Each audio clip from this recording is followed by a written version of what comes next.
Assalamualaikum warahmatullahi wabarakatuh. Saya Hirzul Umam dari Tawang Pare. Insya Allah saya akan mengisi kajian di Mushola Darussalam Pare dengan tema Generasi Islami Dambaan Hati. Syukran kasiran. Wassalamualaikum warahmatullahi wabarakatuh. Assalamualaikum warahmatullahi wabarakatuh. Alhamdulillahirabbil alamin wassalatu wassalamu ala sayyidina Muhammadin wa ala alihi wa sahbihi ajmain. Amma ba'du. Dumateng para bapak, ibu ingkang kula hormati lan sederek lan adik-adik ingkang kula sayangi. Sepindah monggo kita lahiraken raos syukur dumateng Allah Subhanahu wa taala kanthi waosan hamdalah. Alhamdulillahirabbil alamin. Shalawat ugi salam tansah katur dumateng junjungan kita Nabi Muhammad sallallahu alaihi wasallam. Kaping 3nipun matur nuwun dumateng panjenengan sedaya ingkang kersa rawuh dumateng Mushola Darussalam. Mugi setiap langkah panjenengan dipun catet sebagai amal soleh. Amin amin ya rabbal alamin. Para bapak, ibu, sedherek sedaya ingkang kawula hormati. Kula sebagai pembagi acara badhe ngaturaken susunan acara dalu menika. Sepindah pembukaan kaping kalih waosan ayat-ayat suci Al-Qur'an, kaping 3 ceramah agama lan donga.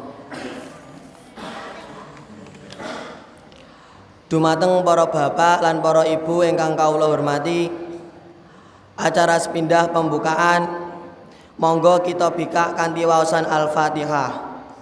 Liridho illahi wa li syafaatir Rasulillah. Al-Fatihah.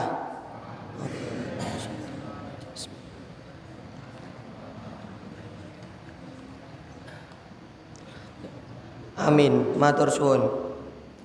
Acara kaping kalih waosan ayat-ayat suci Al-Qur'an badhe dipun waos adik Saka lan adik Alan. Wedal saha panggenan kula sumanggaaken. Assalamualaikum warahmatullahi wabarakatuh.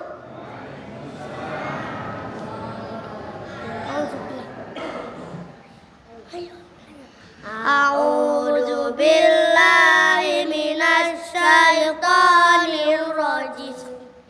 Bismillahirrahmanirrahim. Alhaakumut takasur hatta zurtumul maqabir. Kalla saufa ta'lamun. Summa kalla saufa ta'lamun. Kalla law ta'lamuna ilmal yaqin latarawunnal jahim summa latarawunnaha ainal yaqin summa latus'alunna yauma idzin anin na'im. Shadaqallahul adzim. Wassalamualaikum warahmatullahi wabarakatuh. Shadaqallahul adzim. Mekaten waosan ayat-ayat suci Al-Qur'an mugi barokah dhateng kita sedaya. Amin amin ya rabbal alamin. Lan matur nuwun dhateng adik Saka lan adik Alan. Acara kaping 3 ceramah agama ingkang badhe dipun aturaken Bapak Ustadz Hirzul Umam. Wedal saha panggenan kula sumanggaaken. Bismillahirrahmanirrahim. Assalamualaikum warahmatullahi wabarakatuh.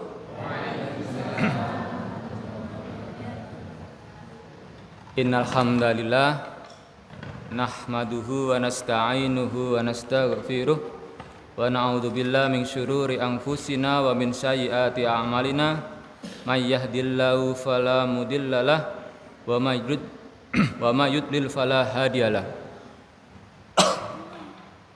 Asyhadu an la ilaha illallah wahdahu la syarikalah wa asyhadu anna Muhammadan abduhu wa rasuluh.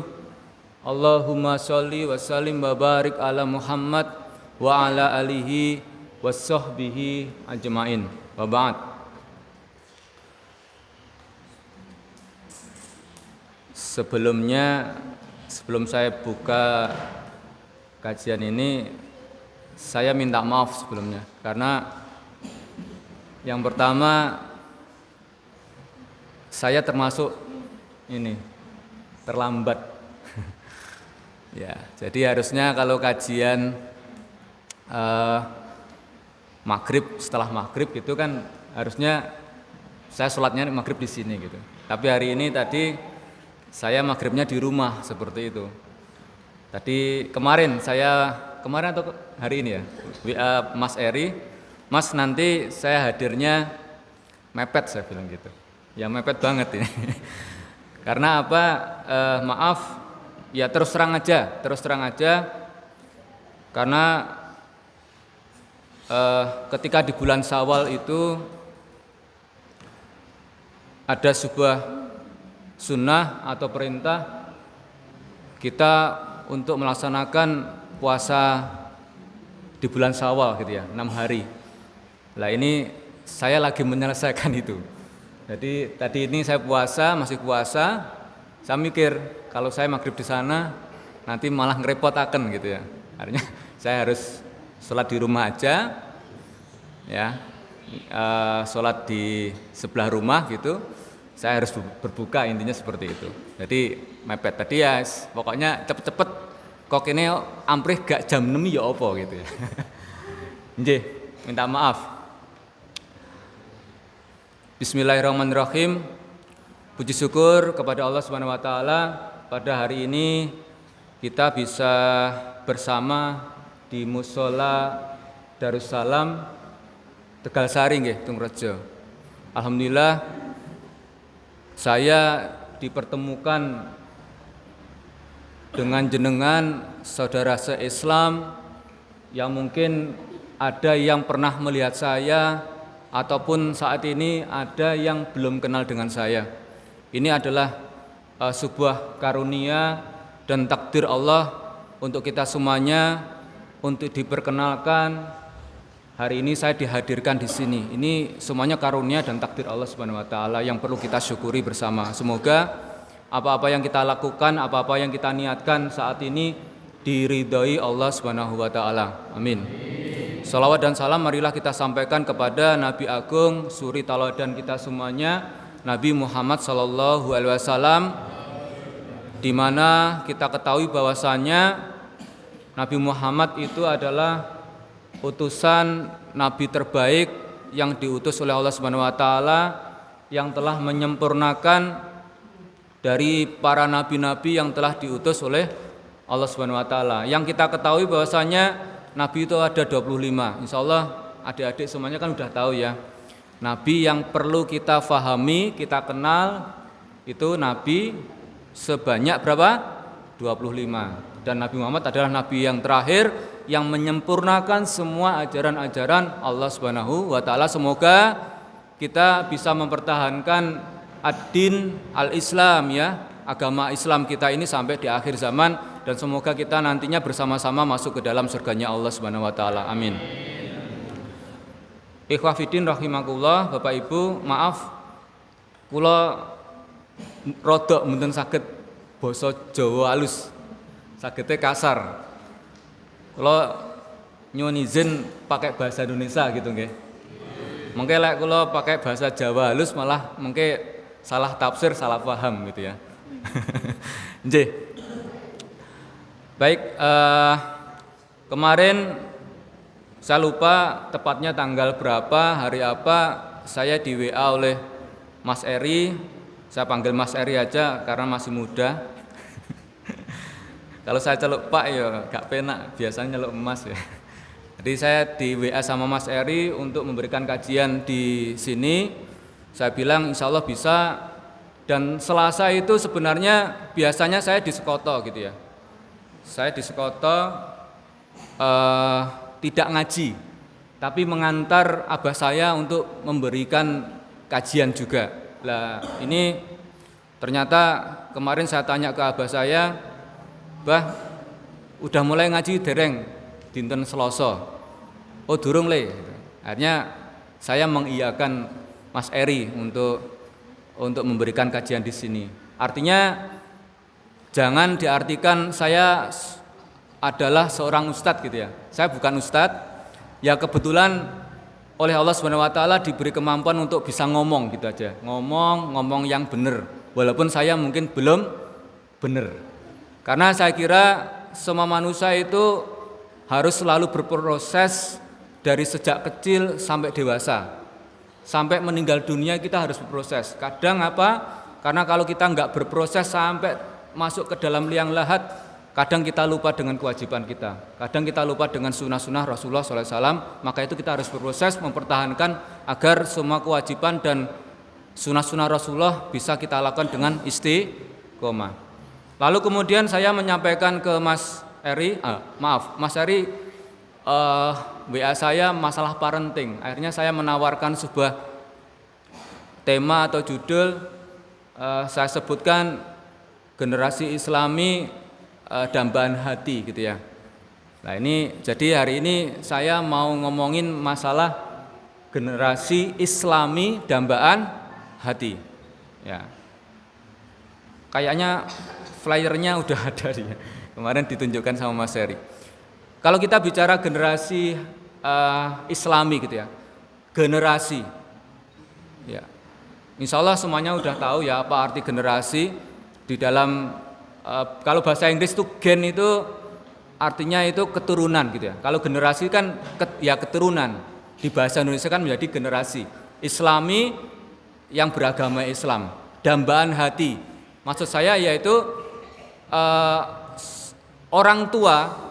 Bapak Ibu yang ada di sini khususnya pastinya menginginkan mendambakan anak-anaknya itu memiliki agama yang kuat, menjadi generasi Islami seperti itu. Ngonten nggih? Buktinya apa?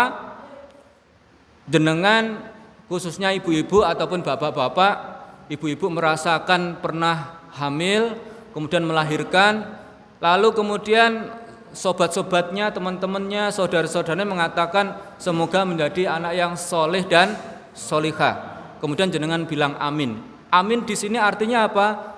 Ada sebuah harapan dan ada sebuah dambaan yang diinginkan jenengan agar bisa terwujud ketika anak ini menjadi orang atau ketika mereka itu dewasa dan sudah paham terkait dengan agamanya.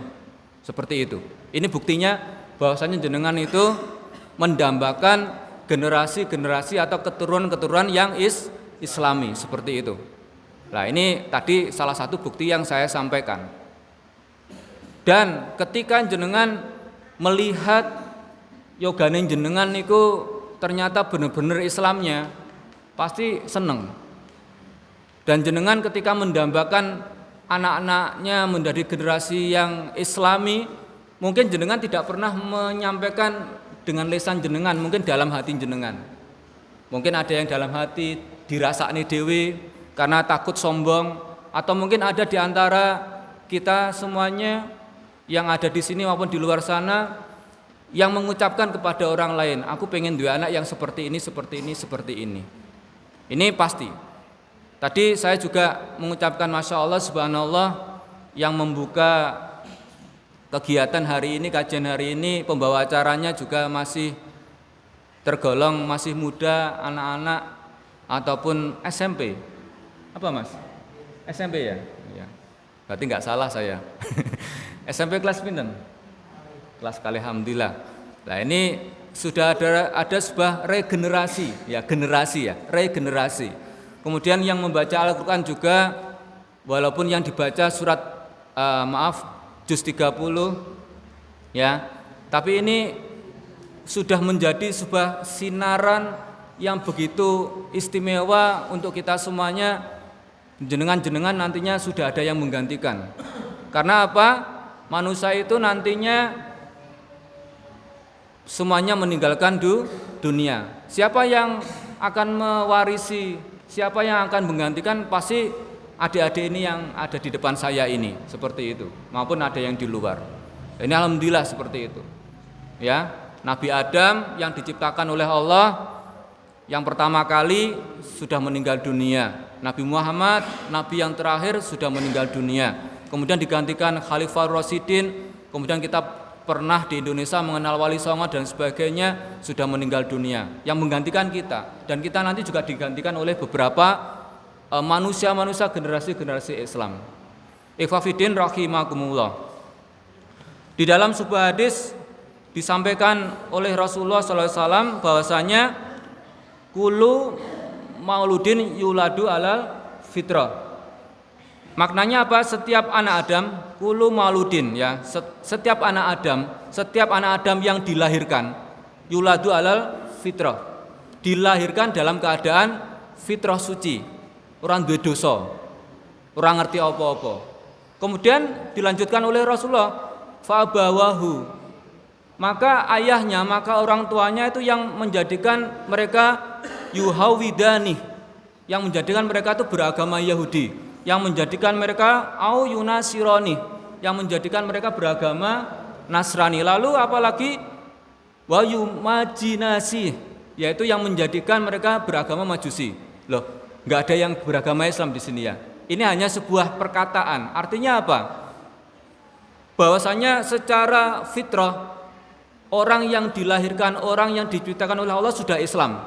Mengapa? Karena Allah ketika meniupkan ruh, ketika sang bayi masih ada di perut ibunya, ya, dalam surat Al-Isra ayat 172 itu. Jadi sudah ada sebuah perjanjian bahwasanya kamu nanti menyembah Allah Subhanahu wa taala. Artinya sudah Islam.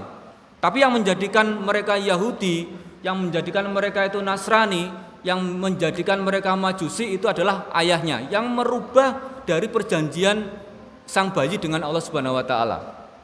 Maka itu insya Allah adik-adik yang ada di sini, yang menjadikan mereka di sini, saya yakin juga orang tuanya, atas dorongan motivasi orang tuanya seperti itu.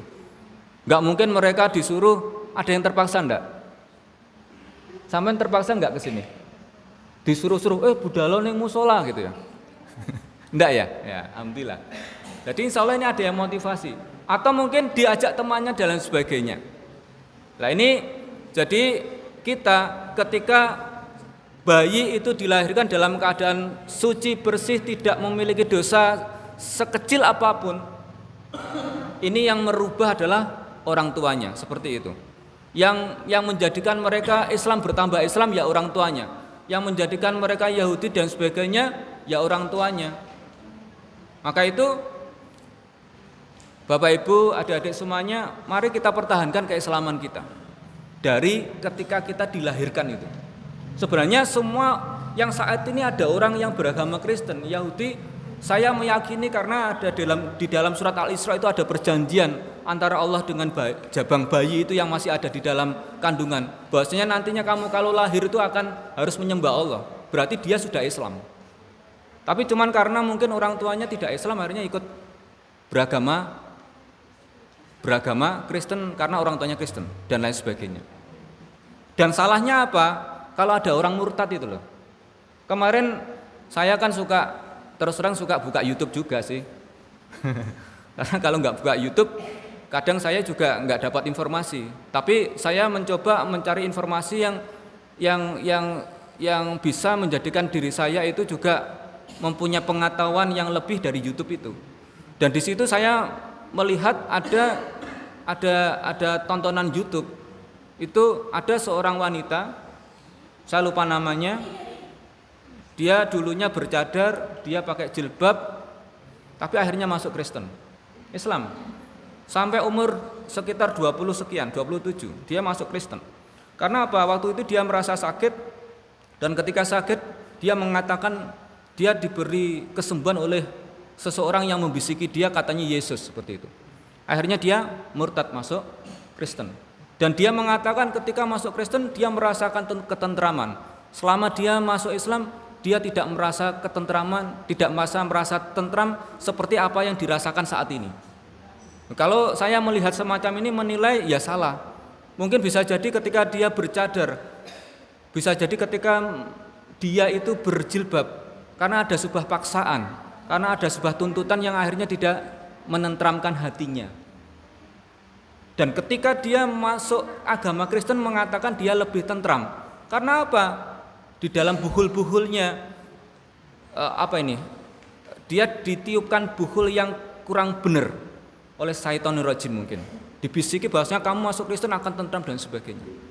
Nah ini padahal dia berislam sejak kecil tapi berubah. Nah ini jangan sampai kita tiru seperti itu. Ya, semoga kita bisa mempertahankan agama kita Islam ini sampai akhir hayat kita, sampai kita harus masuk ke dalam liang lahat. Agar apa? Ketika Allah menanyai kita bahwasanya man rabbuka, kita bisa mengatakan Allah. Man kita buka, kita bisa menyatakan itu Al-Quran dan lain sebagainya. Jadi marilah kita yang sudah beragama Islam kita pertahankan keislaman kita, dan jenengan-jenengan Bapak Ibu yang memiliki anak yang sudah beragama Islam, kita gembleng mereka tetap mempertahankan keislamannya sampai di akhir zaman. Dan pasti saya yakin jenengan itu berharap mereka generasi-generasi yang saat ini ada di dunia, yang ada di sekitar jenengan, yang ada di rumah jenengan, yaitu anak-anak jenengan itu bisa berislam yang baik. Ikhwah fiddin rahimakumullah. Jadi ketika mengislamkan, menjadikan generasi-generasi Islam yang bisa mempertahankan keislaman ini butuh sebuah proses. Ya, butuh sebuah proses. Mereka harus dididik, mereka harus diajar. Enggak mungkin anak-anak yang tadi di sini ketika bisa membaca Al-Quran tanpa ada didikan, tanpa ada ajaran. Ujuk-ujuk iso enggak mungkin. Karena apa? Mereka ketika lahir kemudian tahu ini bapaknya, tahu ini ibunya, yang jelas tidak tahu alif, enggak tahu ba. Kalau enggak diajarkan ini alif le, ini ba le, atau diajarkan langsung membaca Al-Quran, alhamdulillahi rabbil alamin, mereka enggak akan bisa. Atau mungkin mereka bisa membunyikan, melafalkan Al-Fatihah karena setiap hari berada di sini, kemudian mereka mendengarkan imam baca Al-Fatihah. Nah, ketika membacakan Al-Fatihah, imam membacakan Al-Fatihah, ini juga sebuah pendidikan dan ajaran. Mereka mendengarkan, mereka bisa dengan pendengaran mereka. Karena mereka apa? Anak-anak ini karena mereka bisa memahami Islam dengan pendengarannya. Ada anak yang bisa memahami Al-Quran dengan buku dan lain sebagainya. Karena masing-masing manusia itu punya kelebihan dan kekurangan. Saya sendiri kalau pengajian ngrungokne kayak gini, terus terang saya juga kadang kurang fokus. Tapi kalau saya sudah membaca baru fokus. Nah, karena saya ya kalau di dalam psikologi itu saya bukan orang auditori yang bagus, tapi saya orang visual yang bagus. Saya bukan sombong. Karena dengan cara saya membaca saya baru paham. Tapi kalau saya mendengarkan itu kalau nggak saya catat itu saya juga blank. Ya. Jadi anak-anak yang di sini juga jenengan semuanya mungkin di sini ketoknya ngrungokne tapi kok lali. Bisa jadi seperti itu. Ya, saya sendiri kalau pengajian tuh ya sing tak eling-eling ya saiki. Nah, inti-intinya aja karena saya bukan pendengar yang bagus seperti itu. Ikhwah fiddin rahimakumullah. Jadi kalau jenengan ingin menjadikan anak-anak generasi yang Islami harus ada proses yang sungguh-sungguh. Karena apa? Anak itu aset. Aset itu harus dipelihara. Ya, dipelihara agar aset ini tidak hilang. Agar aset ini tidak diminta oleh orang lain. Seperti jenengan punya aset tanah gitu ya. Punya tanah yang enggak ada bangunannya. Kalau saya pek boleh apa enggak? Enggak boleh. Jenengan punya sepeda motor juga aset untuk bekerja. Tak jaluk, tak colong kan enggak entuk gitu ya. Lah anak ini juga aset. Jenengan pelihara, jenengan didik agar menjadi sesuai dengan harapan jenengan.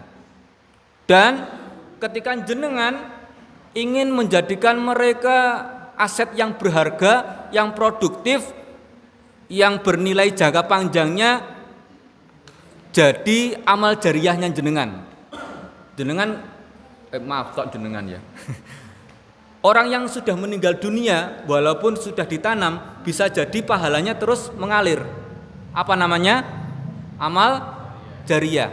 Lah, anak-anak ini yang mengakibatkan memberikan amal jariyah jenengan ketika mereka mampu membaca Al-Quran dan tiap hari membaca Al-Quran karena atas dorongannya jenengan untuk membaca Al-Quran dan tiap hari membaca Al-Quran. Ini amal jariyah juga. Apalagi apa? Ada anak yang setiap hari mendoakan. Nah, ini juga amal jariyah. Apalagi jenengan itu setiap hari setelah sholat berdoa. Apa doanya? Rabbana hab lana min ladunka rahmah. Hafal nggih? Wa hayyi lana min amrina Rabbana hab lana min azwajina wa dzurriyyatina qurrata a'yun waj'alna lil muttaqina imama. Ngertos artine? Rabbana hablana ya Tuhan kami, hablana anugerahkan kepada kami min azwajina. Lah ini jenengan doa ini bukan kepada anak juga tapi kepada istrinya. Ya, untuk istrinya. Jadikanlah istri-istri kami, pasangan-pasangan kami. Loh, ini azwajina itu jamak, bukan istri kami ya. Istri karena apa? Atau istri ya. Jenengan dikasih 4 dikasih kesempatan punya 4 ya gitu ya. Makanya kalau seandainya punya istri 2 ya ini sudah masuk gitu ya. Istri 1 ya tetap masuk gitu ya, masuk gitu ya. Kemudian waduriyatina, ibu-ibu jangan cemburu ya. Waduriyatina maksudnya apa? Anak-anak kami. Kemudian qurrata ayun yang menjadikan penglihatan kami itu indah. Lah maksudnya qurrata ayun itu apa? Anak-anak yang taat beragama, yang mampu memelihara keislamannya. Ini maksudnya qurrata ayun seperti itu. Bukan hanya qurrata ayun yang mampu untuk menyenangkan hati, enggak itu aja. Menyenangkan hati di sini artinya apa? Mereka yang taat kepada Allah Subhanahu wa taala sehingga kita tuh senang dengan memiliki anak yang seperti itu. Lah ini pasti sering jenengan doakan. Kemudian kalau jenengan ingin memiliki generasi yang Islam, dari kita sebagai orang tua, saya sendiri, saya juga punya anak yang berjumlah 3. Saya harus juga merubah diri, jenengan juga harus merubah diri. Sebuah keluarga kalau ingin Islamnya kuat, maka orang tuanya harus merubah diri, harus berproses, maksudnya seperti itu. Allah itu tidak akan merubah sebuah kaum apabila ada seseorang itu tidak merubah dirinya. Innallaha la yughayyiru ma biqaumin. Sesungguhnya Allah itu tidak akan merubah sebuah kaum hatta sehingga yughayyiru ma bi anfusihim, sampai orang itu merubah dirinya sendiri. Artinya di sini sebenarnya dibalik itu ya. Allah itu akan merubah sebuah kaum apabila ada seseorang itu merubah. Artinya apa? Bisa merubah kaum itu. Kaum di sini masyarakat kecil yaitu keluarga. Artinya apa? Kalau orang tuanya ingin mendapatkan anak yang memiliki keislaman yang kuat, menjadi generasi Islam, maka orang tua terus merubah dirinya sendiri. Yang dulu mungkin sholat 5 waktunya keder, ya, ketika sudah menikah menjadi lebih baik, sehingga disampaikan kepada anaknya sholat, bukan hanya menyampaikan secara lisan tapi memberikan contoh seperti itu. Jadi harus merubah dirinya. Yang mungkin dulunya enggak sholat jamaah, sholatnya sendiri di rumah, ya, akhirnya suka sholat jamaah di rumah dan mengajak anak istrinya. Ini perubahan yang positif. Jadi kita tidak hanya menginginkan saja dan berharap saja, tapi kita harus bisa merubah diri kita secara individu, baru bisa merubah orang lain. Seperti itu. Dalam hal ini keluarga kita. Ya, setelah kita merubah diri, kita harus apa? Lah ini, yang sudah beristri, bapak-bapak sudah beristri, ya pasti ya maksudnya sudah memiliki pengalaman punya rumah tangga. Ada yang belum menikah? Wonten? Katakanlah ada gitu ya. Lah, kalau ada yang belum menikah atau jenengan punya yogo yang belum menikah yang tidak ada di sini, pilihkan istri atau suami yang terbaik. Ya, pilihkan istri atau suami yang terbaik. Terbaik apanya? Kata Rasulullah SAW itu kalau memilih istri, ya, ataupun suami, maka apa? Kita harus melihat apanya? Walidiniha, agamanya. Walaupun hadis Rasulullah SAW itu mengatakan bahwasanya kalau menikah lihatlah apanya. Yang pertama apa? Wa maliha, hartanya. Ini diawalkan wa malihanya. Kemudian apa? Li hisabiha, nasabnya, keluarganya. Lalu apa? Wali jamaliha, kecantikannya, kegantengannya. Tapi yang terakhir Rasulullah mengatakan walidiniha, agamanya. Agama itu diakhirkan apa? Biar tambah mantep. Ya, bukan diawalkan tapi dimantepkan agar teringat. Sesuatu yang diakhirkan itu mesti yang apa yang kita ingat. Gitu ya. Kalau kajian ini biasanya yang paling diingat apa? Yang terakhir. Salam penutup. Kayak gitu ya. Jadi di hadis ini pun agama itu diakhirkan agar kita ingat. Karena apa? Itu menjadi sebuah penekanan dari Rasulullah bahwasanya kalau memilih istri atau suami harus melihat agamanya. Kalau sudah melihat agamanya apa? Walaupun mungkin ketika di dunia itu melarat, maaf, fakir, maaf, nggak punya harta, nggak punya rumah. Kalau agamanya bagus, insya Allah di akhirat nantinya akan diberikan rumah yang indah, yang berlapiskan emas. Ada sebuah hadis, saya lupa hadisnya bunyinya gimana, tapi di sini saya melihat sebuah athar gitu ya, bahwasanya di antara manusia yang dimasukkan dalam surganya itu, seandainya rumahnya yang di dalam surga itu dikelilingi, diubengi ya, 1000 tahun itu gak kemput. Gak kemputin apa? Gak tutup enggon gitu ya. 1000 tahun gak tutup enggon. Lah, luasnya seberapa itu? kita keliling dunia sampai 1000 tahun apa enggak? Enggak. Artinya apa? Surga yang diberikan setiap orang mungkin lebih dari luasnya dunia bumi ini. Bahkan enggak kemput gitu ya. Begitu bahagianya kita. Mungkin rumahnya kecil, tapi apa? Tanahnya lebar. Atau mungkin rumahnya besar, gak tahu diresiki tapi.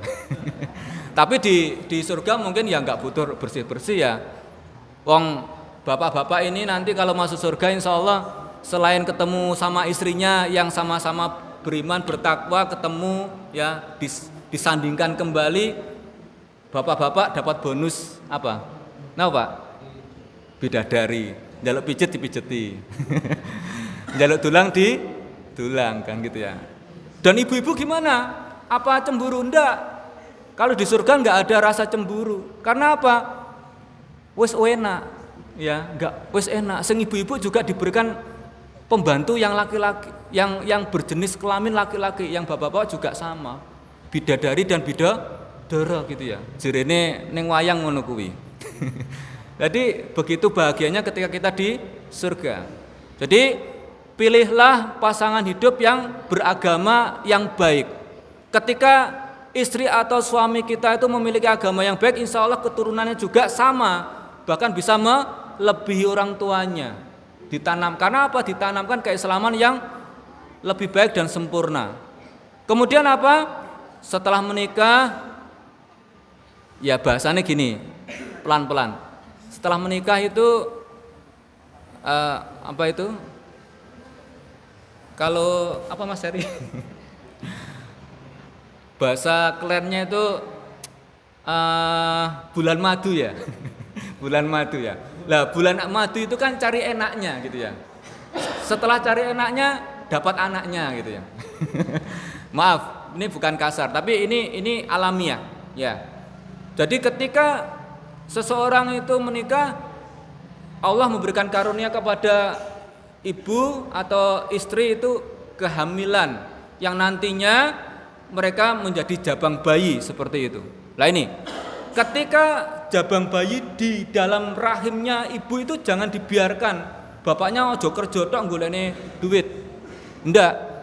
Kalau bisa mereka sudah diajari mulai dari apa? Dari kehamilan ibu. Mungkin bapaknya suka melantunkan lafaz Al-Qur'an di dekat perut ibunya, perut istrinya. Kalau nggak bisa, wes saiki enek HP, disetelne murotal kan gitu ya. Penak malahan, gak usah diwaca tapi murotale sing muni gitu ya. Tapi kan apa? Karena apa? Wes ada yang ibu hamil di sini. Nggak ada ya. Nah, kalau di rumah nanti ada yang hamil nanti didekatkan aja gitu. Insya Allah bayi itu muser-muser gitu ya. Muser-muser karena krungu. Jenengan pernah dengar ceritanya Arjuna ketika istrinya tuh hamil Abimayu. Ya, saya juga pernah baca ini. Apa? Ketika Abimayu di perut ibunya, gak roh jeneng ibunya sapa saya. Tapi jelas yang saya baca seperti itu, saya lupa. Lah, si Arjuna itu menerangkan strategi perang. Saya lupa nama strateginya perang itu. Lalu diterangkan kepada istrinya. Istrinya juga manggut-manggut sambil ngelus-ngelus perutnya itu. Dan akhirnya ketika Abimayu itu ikut perang apa itu? Bharata Yudha ya. Lah, itu ikut perang itu dia menjalankan strategi perang itu sesuai dengan apa yang disampaikan kepada Arjuna kepada istrinya, dan katanya saya bisa ini karena dulu saya ketika bayi mendengarkan ayah saya itu menerangkan strategi perang seperti itu. Lah ini saya tarik kesimpulan, oh ya ternyata benar. Berarti bayi yang ada di dalam kandungan itu sudah bisa merespon apa-apa yang ada di luarnya. Seperti itu. Ini nyun sewu, ini juga saya buktikan kepada anak saya yang kedua. Anak saya yang kedua itu ketika saya anak yang pertama itu masih dolim, masih jahiliyah lah gitu ya. Saya sebut diri saya gitu. Yang anak pertama saya masih dolim, jahiliyah, ngerti agama, ya sholat saya. Tapi maksud saya tidak bisa menerapkan dengan baik waktu itu. Ya. Akhirnya di anak yang kedua saya coba untuk menerapkan.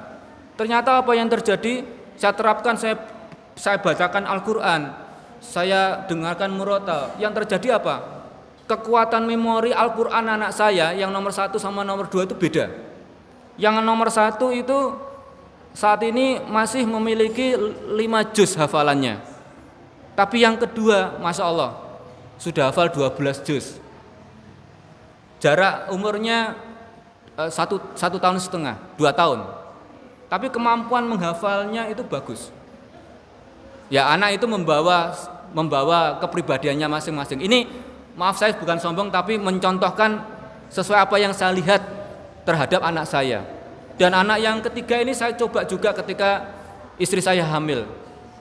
Dan Masya Allah juga ada sebuah benih yang menuju ke sana juga.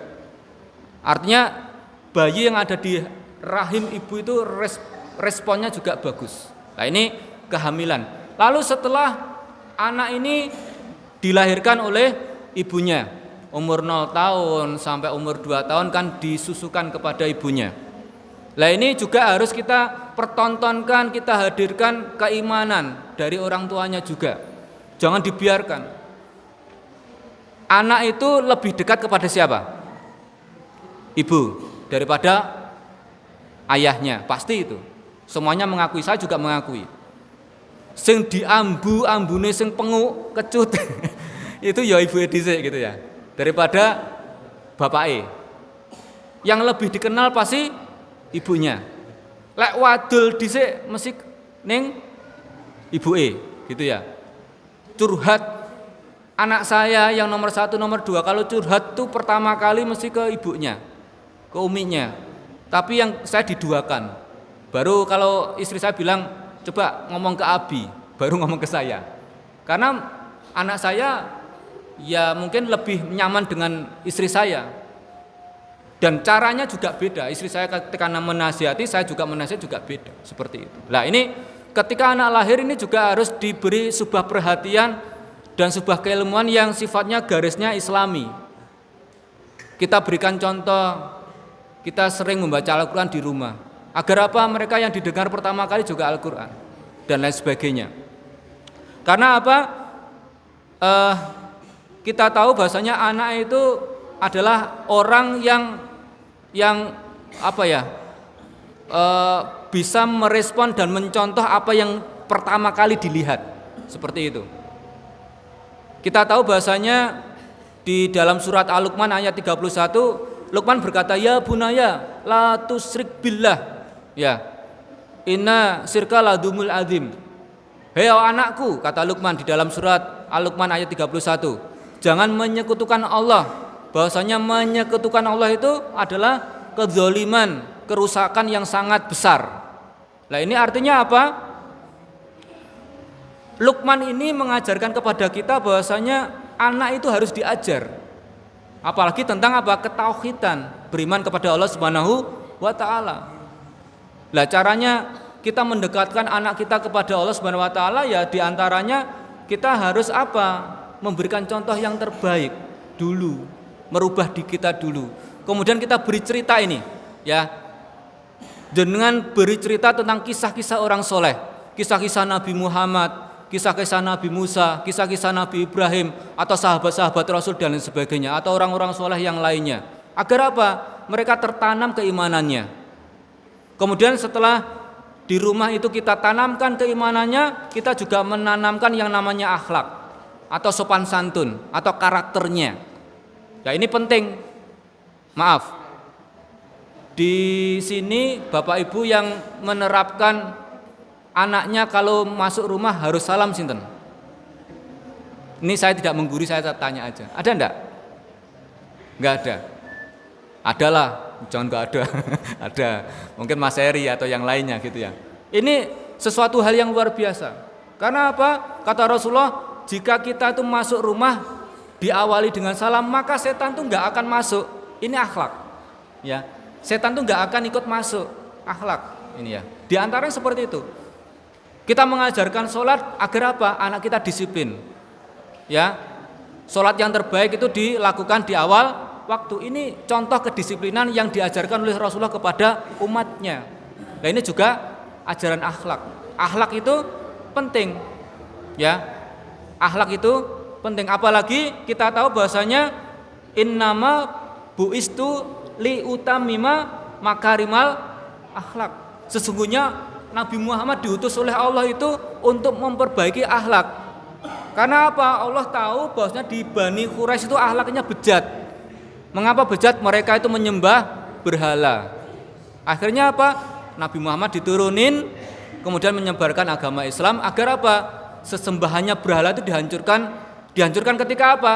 Ketika zamannya Nabi Muhammad menaklukkan kota Makkah yaitu Fathu Makkah dihancurin.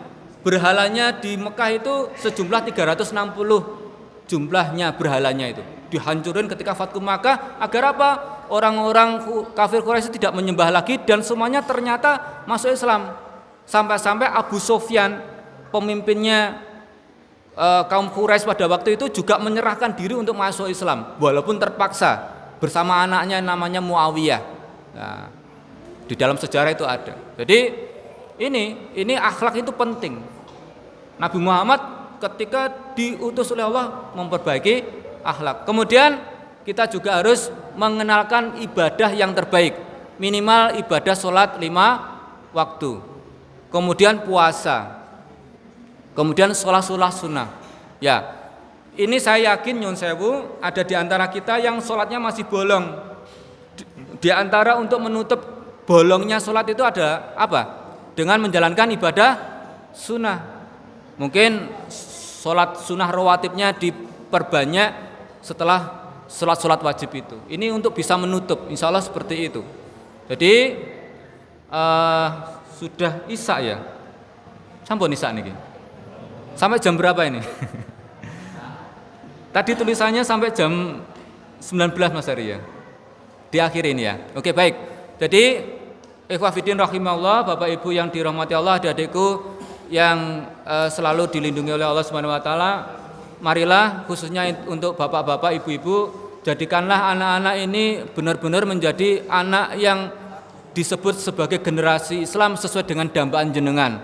Peliharalah dan didiklah, ajarkanlah keislaman mereka sesempurna mungkin. Kalau mereka sholatnya masih bolong, segera diberitahu dan diajak untuk sholat. Jangan hanya dituturi, ayo le sholat, tapi diajak, digandeng untuk menuju musola atau masjid, atau diajak jamaah di rumah, minimal seperti itu. Ya, istrinya juga diajak, keponakannya diajak. Kemudian adik-adik semuanya yang saat ini di sini yang mendengarkan saya menyampaikan hal yang bagus ini, pertahankan keislamannya. Begitu bahagianya adik-adik ya, begitu bahagianya kalau sampai nanti ketika di surga ketemu dengan orang tuanya. Walaupun nanti di surga itu nanti sampean semuanya, kita semuanya tergolong wajahnya semuanya sekitar umur 17 sampai 25 tahun gitu ya, masih muda semuanya. Tapi insya Allah ketika anak itu dihadirkan oleh Allah di surga, tidak akan lupa dengan orang tuanya ketika sama-sama masuk surga. Dan saya berdoa semoga semuanya benar-benar menjadi generasi Islam sempurna, dan semoga kita yang ada di sini khususnya dan yang ada di luar semuanya masuk surga-Nya Allah Subhanahu wa taala. Mungkin itu yang dapat kami sampaikan, kurang lebihnya mohon maaf. Yang benar dari Allah, yang salah dari saya. Ihdinas siratal mustaqim. Wa akhiru da'wana wassalamualaikum warahmatullahi wabarakatuh.